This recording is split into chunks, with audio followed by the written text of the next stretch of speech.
Saludos, hermanos y amigos que nos ven. No se asuste, no soy el patriarca Abraham, pero aquí estamos en cuarentena. En esta oportunidad quiero compartir un sermón basado en el libro de Habacuc y que he titulado "El justo por la fe vivirá", tomando esta frase clave del libro de Habacuc en el capítulo 2, versículo 4. Habacuc fue un profeta del siglo 7 a.C.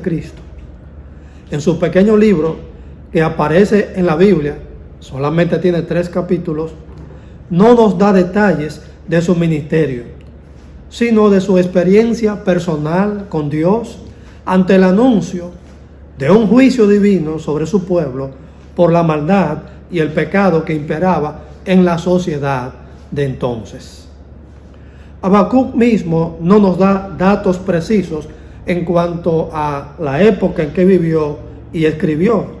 Sin embargo, la mayoría de eruditos bíblicos coinciden en que el contexto histórico debe ubicarse en los días del reinado de Joacim, es decir, entre el 609 al 597 antes de Cristo. Esto es, antes de la primera invasión a Jerusalén por parte del imperio babilónico. Si es así, esto haría a Habacuc contemporáneo con el profeta Jeremías, quien también profetizó la cautividad babilónica. Otros piensan que Habacuc vivió y escribió mucho tiempo antes del rey Joacim. Antes de Joacim reinó Josías entre el 640 al 609 a.C., el cual reparó el templo y a raíz de que se encontró una copia del libro de la ley, propició un avivamiento espiritual en el pueblo de Dios. Usted puede leer en 2 de Reyes, capítulo 23, y también en 2 de Crónicas, capítulo 22. Habacuc no mencionó nada de aquel avivamiento que marcó e impulsó el reinado del buen rey Josías, lo cual nos parece extraño. Si Habacuc escribió después de Josías, entonces los efectos de aquel tremendo avivamiento espiritual habían lamentablemente desaparecido por completo. El profeta Jeremías describió a Joacim, el rey que sustituyó a Josías, de la siguiente manera: mas tus ojos y tu corazón no son sino para tu avaricia, y para derramar sangre inocente, y para opresión, y para hacer agravio. Jeremías, capítulo 22, versículo 17. Esta es la descripción moral de un monarca, pero el pueblo no era más santo que su gobernante. En primer lugar, veamos la crisis de Habacuc. En el capítulo 1. Los primeros 11 versículos del capítulo 1 son un diálogo entre el profeta y Dios. Interesante que uno pueda tener un diálogo con Dios como este profeta. Habacuc estaba perplejo, como también lo estamos nosotros muchas veces, al mirar a su pueblo y descubrir que el mal imperaba entre ellos. Los versículos número 1 al 4 hablan de violencia, de justicia que sale torcida en los tribunales y de persecución de los malos contra los que actuaban bien. Parece como que también refleja algo de nuestros tiempos. Las mismas cosas que en mayor o menor grado miramos también hoy a nuestro alrededor. Todo esto le provocó al profeta una profunda decepción, quizás casi un estado de crisis, al no poder entender cómo era que Dios no castigaba severamente y de una forma inmediata a los culpables de estas conductas. Así que cierto día entró en un diálogo sincero con Dios y le expresó su queja, esperando que Dios contestaría sus preguntas y su perplejidad. Le expresó su queja, esperando que Dios lo iba a atender. En los versículos 3 y 4 leemos que le dijo a Dios lo siguiente: ¿por qué me haces ver iniquidad y haces que vea molestia? Destrucción y violencia están delante de mí, y pleito y contienda se levantan, por lo cual la ley es debilitada y el juicio no sale según la verdad. Por cuanto el impío asedia al justo, por eso sale torcida la justicia. A uno le resulta sumamente difícil de entender el silencio de Dios muchas veces, cuando los malos castigan al bueno, cuando la justicia no defiende al inocente, cuando el clamor de los pobres no es escuchado por los que deberían ser escuchados, o cuando el dolor y el sufrimiento atacan a los buenos y a los malos sin distinción alguna, como está ocurriendo en estos momentos. Pero no nos equivoquemos. El silencio de Dios no significa que Él ignora lo que está pasando, pero tampoco significa que Él justifica la maldad de los hombres. Simplemente Él está aplicando su paciencia y está atenuando su ira.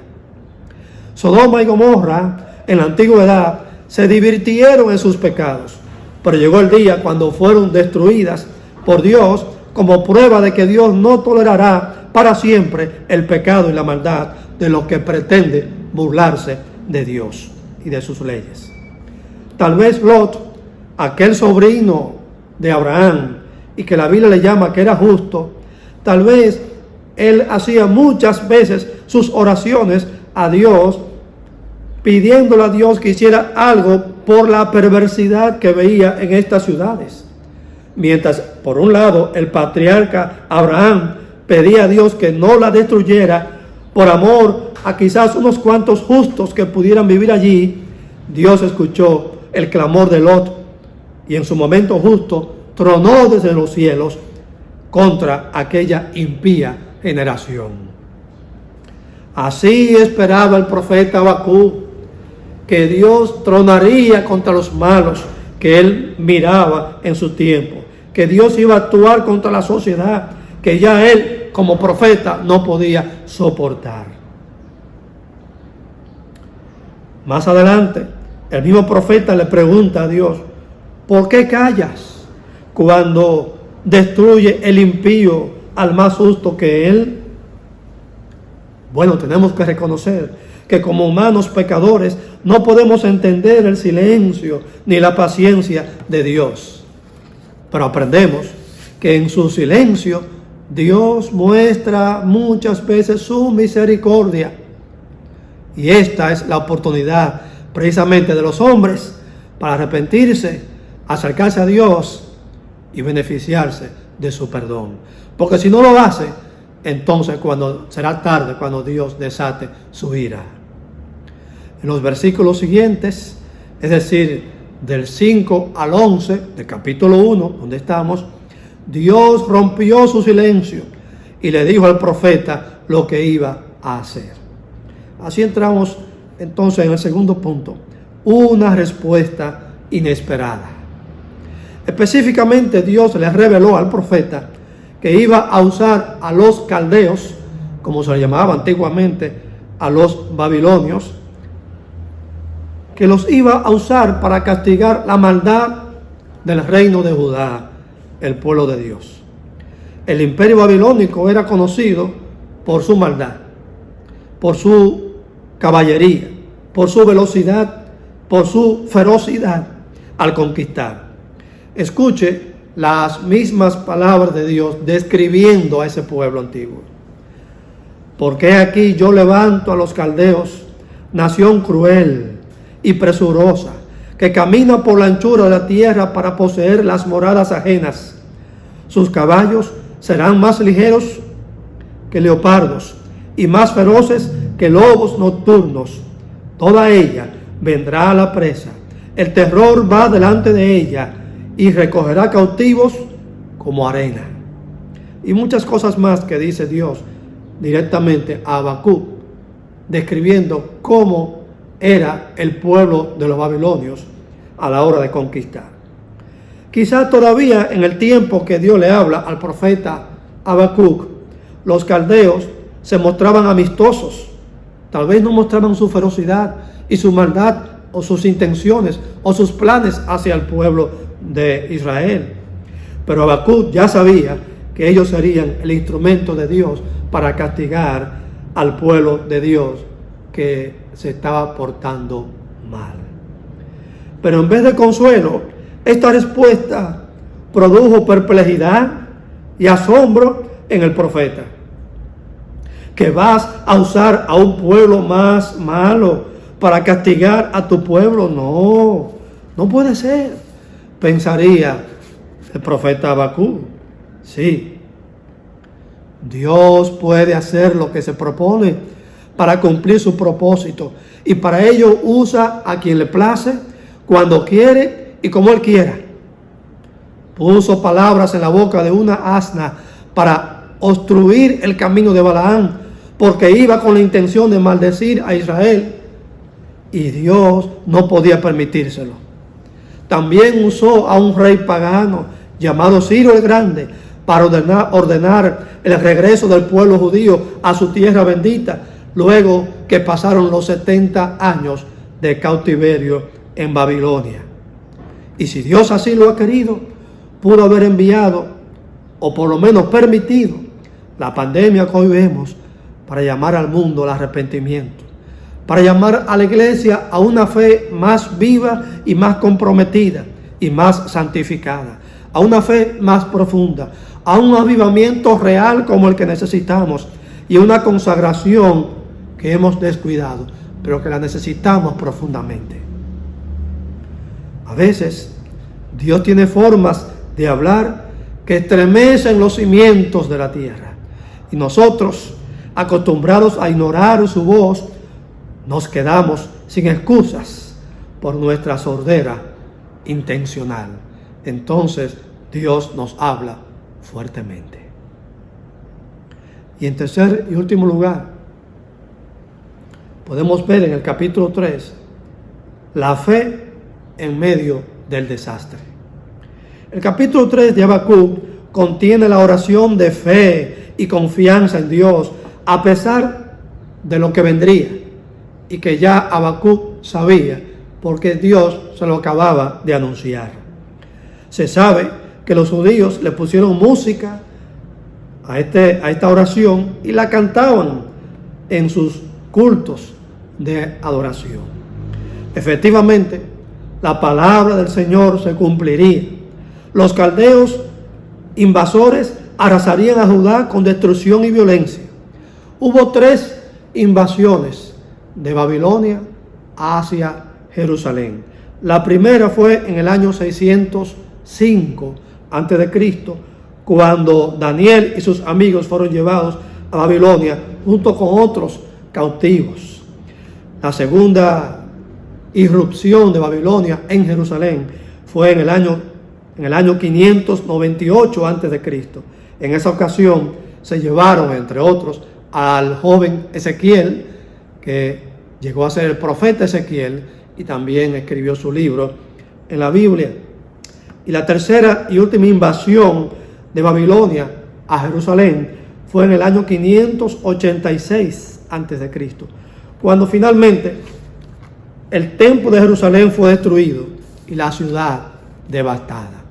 Los detalles de esa destrucción definitiva, final, aparecen en el libro de Lamentaciones, que lo escribió el profeta Jeremías, y describe ahí con lloros, con muchos lamentos y con muchos detalles la destrucción que dejó Babilonia en la ciudad amada de Jerusalén. No sabemos si Habacuc llegó a ver por lo menos la primera invasión. No nos lo dice el libro.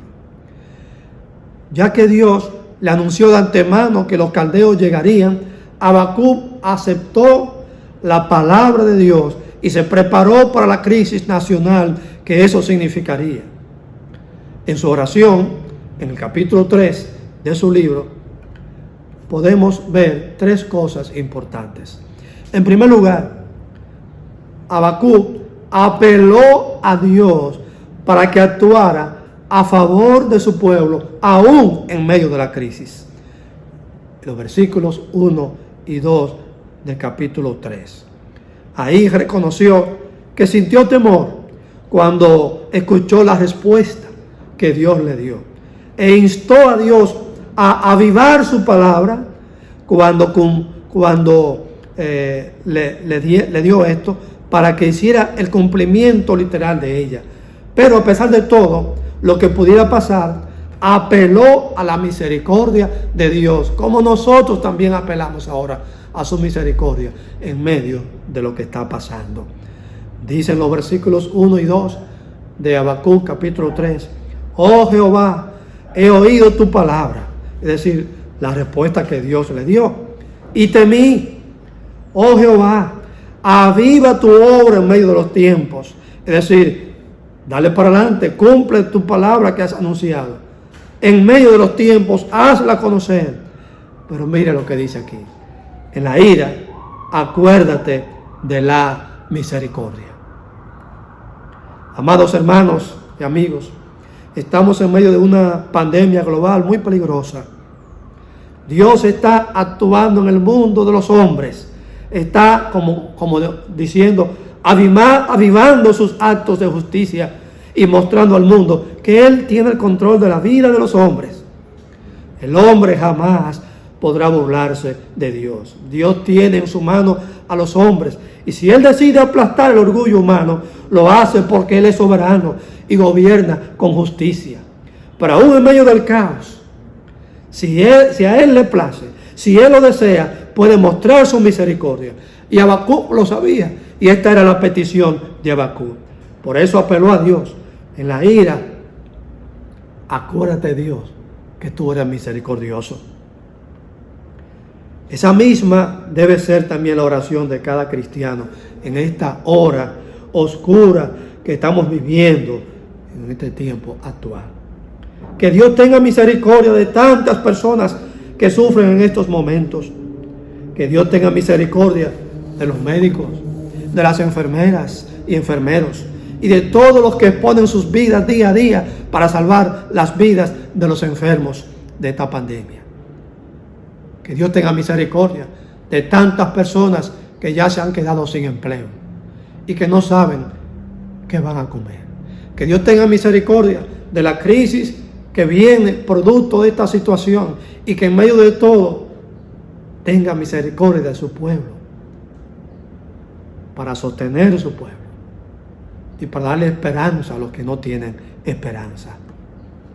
El profeta Jeremías, que vivió la destrucción de Jerusalén por los babilonios, escribió un libro llamado Lamentaciones, que aparece en la Biblia después del libro principal del profeta, que se llama el libro de Jeremías.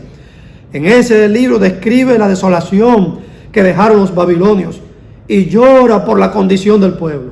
Pero también dijo: por la misericordia de Jehová no hemos sido consumidos, porque nunca decayeron sus misericordias.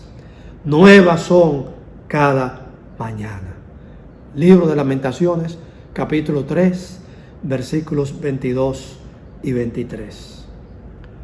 En segundo lugar, Habacuc recuerda los cuidados de Dios para Israel, desde Egipto hasta Canaán. No vamos a leer todos esos versículos.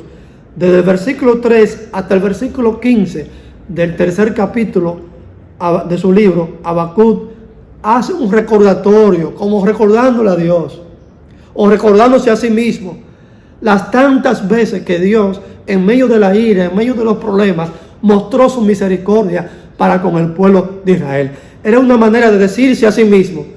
Pero todas las veces que Dios ha castigado al pueblo, todas las veces que el pueblo se ha visto en una crisis, Dios siempre ha metido su mano. Y eso es una forma de alentar la fe del profeta. También nosotros, cada vez que estemos en una crisis como la que estamos viviendo ahora, podemos ver hacia atrás y recordar las tantas veces que Dios metió su mano de misericordia por nuestro país, o por nuestra familia, o por nosotros individualmente, y eso nos alentará de que una vez más Dios también lo puede hacer y lo hará. Y en tercer lugar, la mejor parte de la oración de Habacuc son los versículos finales, en los que reafirma su confianza en Dios en medio de la peor situación posible que vendría cuando los caldeos vinieran contra Jerusalén.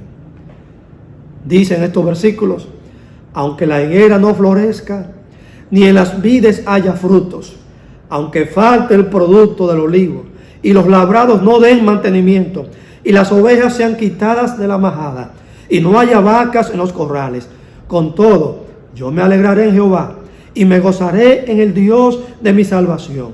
Jehová el Señor es mi fortaleza. A su paso, los babilonios dejaron desolación y destrucción. La supervivencia de los que no fueron hechos cautivos y llevados a Babilonia, como Daniel y sus amigos y Ezequiel y otros, era sumamente difícil. Sin embargo, Habacuc muestra una fe incomprensible e inconmovible en el Dios de los cielos.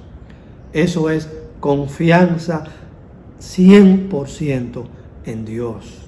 Oh Señor, danos la fe de Habacuc. Tal vez no entendamos bien por qué Dios mandó o por qué Dios permitió esta nueva pandemia en el mundo. ¿Y qué se propone Dios realmente al final de toda esta situación? Pero una cosa sí sabemos, y es que Dios está actuando en el mundo, mostrándonos que Él es el que manda, que no es el hombre, y que el hombre nunca podrá burlarse del Creador. La pandemia ha traído crisis de todo tipo: social, económica, sanitaria e incluso espiritual. Porque los que creían que no necesitaban a Dios, ahora reconocen que sí, que lo necesitan, que sin Él no somos nada. Los que creían que todo estaba bien, ahora reconocen que no estaba todo bien. Se estaban alejando de Dios y la pandemia los está acercando al Señor y haciéndolos orar y depender de la persona de Dios.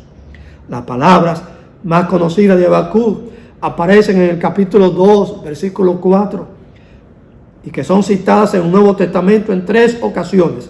El justo por su fe vivirá.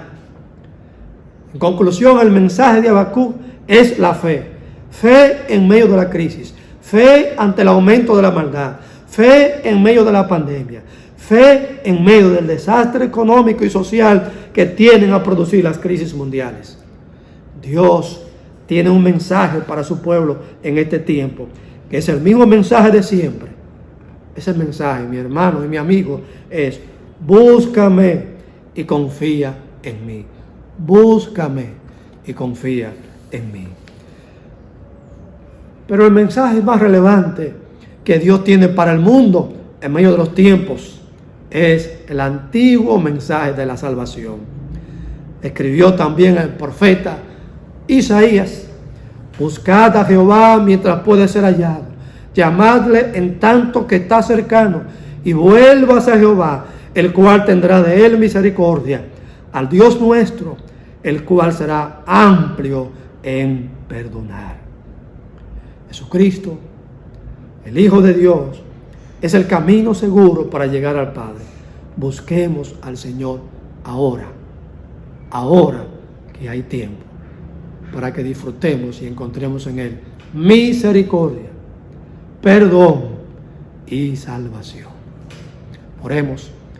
Señor, te damos gracias, porque aún en medio de la crisis, aún en medio de pandemias, aún en medio de perplejidades y cosas que no entendemos, tu palabra, como al profeta Habacuc también, nos transmite que tú tienes el control de todas las cosas y nos estimula a la fe. Ayúdanos a responder como Habacuc, con una fe inconmovible, aunque incomprensible, pero real en el Dios que domina todas las cosas. Aunque todo se pierda, aunque no haya sustento, aunque no haya de dónde agarrarse, tenemos a Dios. Permite, Señor, que esta situación aumente nuestra fe en el Dios verdadero. Que esta situación nos acerque más a ti y a aquellos que no te han buscado en espíritu y en verdad. Esta situación nos haga buscarte de corazón. Oramos en el nombre de Cristo, nuestro Salvador. Amén.